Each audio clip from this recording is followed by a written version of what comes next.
Dear friends, today we are going to discuss on the topic of single phase full converter, a theory, a little bit of brief introduction about it, and then we'll be demonstrating the experiment. So to begin with, what is a full converter? Full converter would mean we are trying to rectify. Here the application is that we are trying to rectify the input AC into a controlled variable DC. So that is the application of our topic today. So where are we using this particular concept? We can be using it in a battery charging application. We can be using it in a HVDC rectification application. We may be using it in a windmill where you want to convert the AC, variable AC into DC. There also you can be using it, and you can be using it in the speed control of DC motor. So these are all the applications of this particular concept. Okay, so what we are trying to do here is, we are trying to give the input. Now we are using 30 volts just for demonstration in the lab. So 30 volts is the input RMS voltage we are applying to a set of 4 thyristors which are actually connected in bridge form. You just look at the notation. The upper arm is mentioned as T1, T3, and lower is mentioned as T2, T4. These are thyristors. What is a thyristor? Thyristor is a 4-layer, 3-junction device where we have anode, cathode, gate. When we are trying to trigger, means send a current to the gate, then the thyristor will start conducting. Just acts like a conventional diode. When it is on, it just acts like a conventional PN junction diode. When it is off, like it actually blocks the input AC, right? The same way as your PN junction diode. But the advantage is you have a gate, which is the starting point of our variable output voltage. We can control through our gate. So here this is the gate, this is the anode, and this is the cathode. Now just look at the conduction flow path. What we will try to do is, we will try to always trigger pair of alternate legs. Why don't we do the triggering to the pair of the same legs? In that case it becomes a short circuit. So we will always trigger T1, T2, the alternate legs, T3, T4, the alternate legs. Let us look at the path of the current flow when T1 and T2 are triggered. So here we have applied voltage input, then flows through T1 through the resistance load direction. So this is positive, this is negative, as the current incoming always is positive. Now how does the current return? So the path is T2 is what we are trying to trigger, so returning through the neutral. So flow of current is complete. The path is that when we are triggering, when we are turning at alpha, the path is something up to pi. After pi, unless you give a triggering pulse, the next pair of the T3, T4 are not going to conduct. So when we give alternately a triggering path to T3 and T4, what is going to happen now? So now this is actually positive with respect to this. So just look at the flow. So you have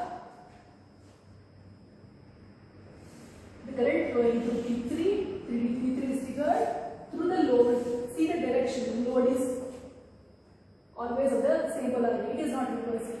Coming back to 3, 4 and then back. So the path completes. So this is the way we can understand the operation of the single phase full converter.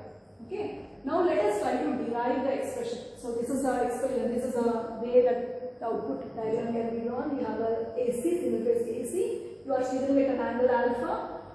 That is your firing angle. You can control it using a microcontroller based system or any other system. So you can vary it. So 30, 60, 90, 120 and all like that. And when we are varying at pi, because this is an R load, it stops conduction. The next pair, till the next pair are triggered, we don't have any output. So this is our output. So it doesn't trigger when the alpha, when we are giving triggering angle alpha to the next pair of the conducting devices, starts conduction, goes again at pi, until again the next T1, T2 are again triggered. There is no output voltage. Then again at alpha it starts conduction when you are giving a triggering pulse, and then turns off again at 3 pi. This is for 4 pi. Okay, 2 cycles is what I am trying to demonstrate to you. Now let us derive the expression for the average output voltage. How many pulses are there in a cycle of 2 pi? You just look at it. This is our 2 pi, and how many rectified pulses are there? There are 2 pulses. So 2 divided by 2 pi integral alpha to pi. Why we have taken pi? We take it. This is the 1 pulse, and this is the positive thing. So we are taking it as 2, the number of pulses, and then 2 divided by 2 pi integral alpha to pi. These are the limits, alpha and pi. Vm sine omega t. Integral of Vm is minus cos. You are substituting the limits between alpha and pi, and what we can derive from here is Vm by pi. 2 and 2 gets cancelled, so we are left with Vm by pi into minus cos pi minus of cos alpha. This is what we are getting, and outside a minus. So finally we will end up with the expression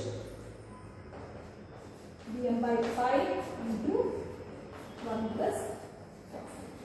So this is the expression for R load, where alpha is a triggering angle, Vm is nothing but the maximum voltage that is obtained by multiplying your RMS with root 2, right?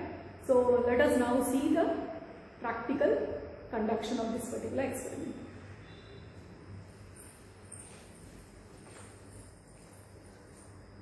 So let us start off with connections. So here what you are seeing is a transformer, isolation transformer, through which we can just select whatever we want the output voltage. As of now we are taking the supply from from 30 volts. Okay, so please connect that 0 to the AC of the kit.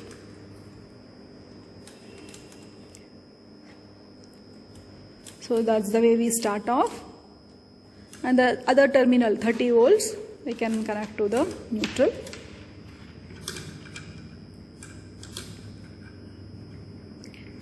And what you are seeing below that is an MCB. So the output is there's a fuse, so that you can have a protection. So that's the protection device. Down again you have two more terminals, and that is their phase and neutral, which has to be connected to either of the one of the legs. You are seeing one leg here, so you can take it positive to positive and this to here. So that's the way we just try to move ahead.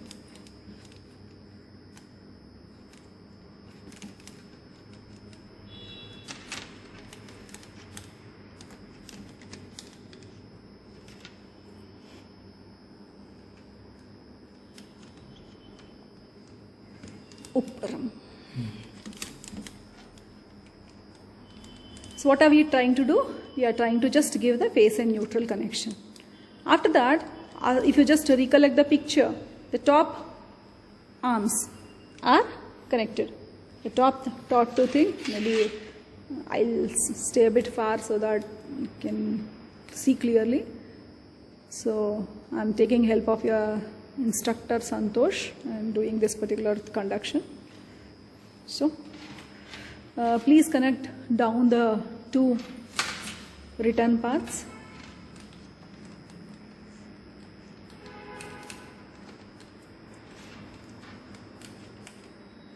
Just we are trying to connect the bridge form, whatever is there.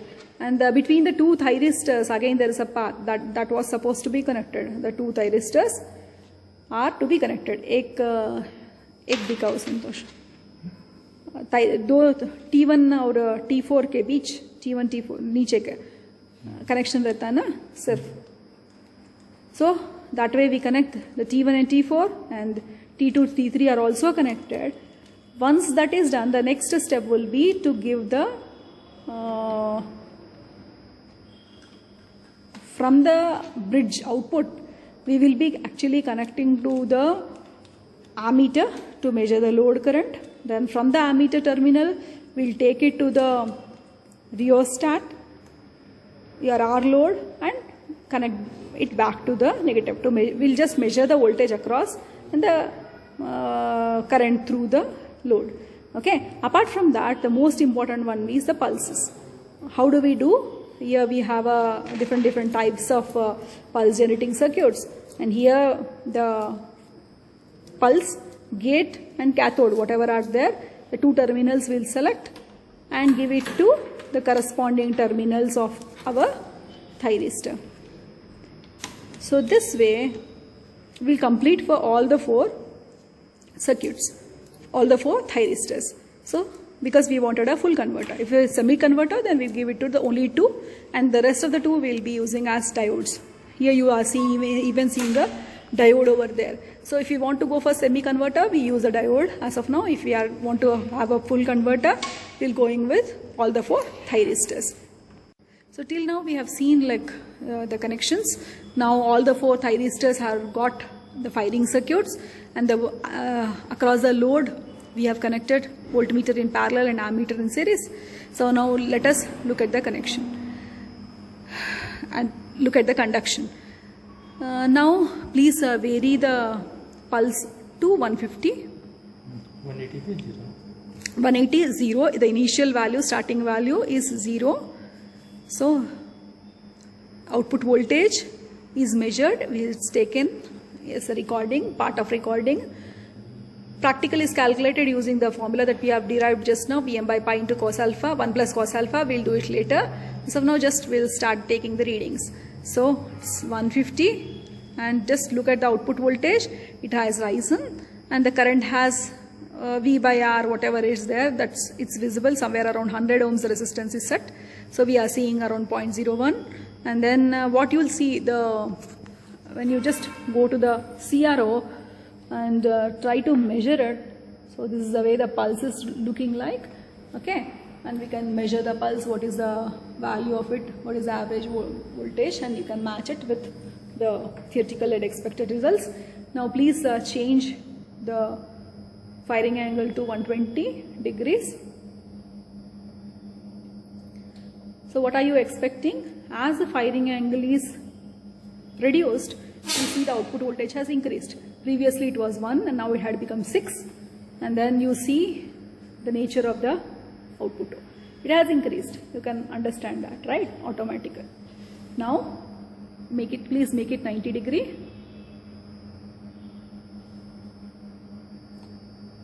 Initially it was 0, at 150 degree it was 1, at 120 degree it was 6. Now at 90 degree, what is happening to it?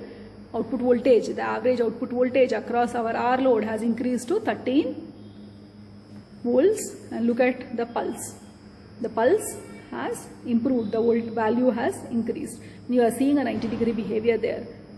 Now come back, make it 60 degree please.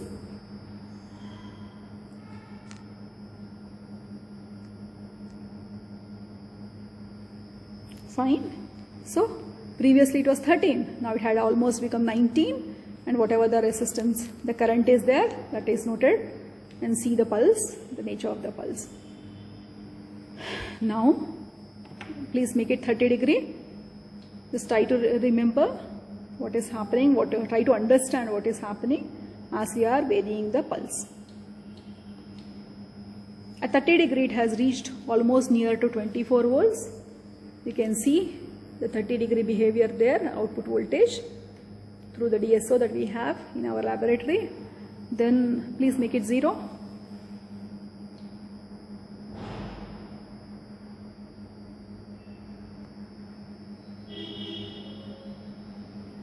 Now you are seeing the maximum output voltage that is possible, rectified, is 25 around, and the pulsating DC that you can get it.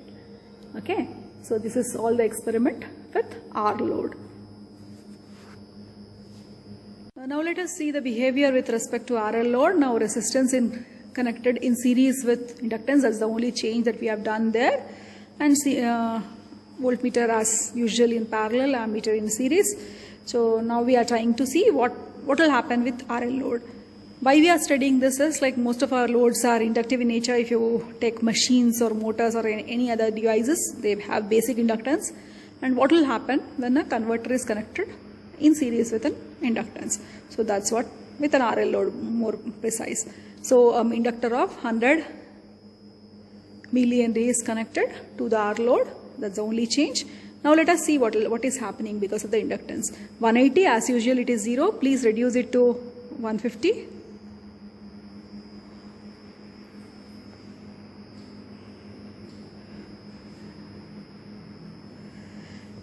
See the oscillations that are occurring there. That's because of inductance. And 1 volt, please reduce it to 120.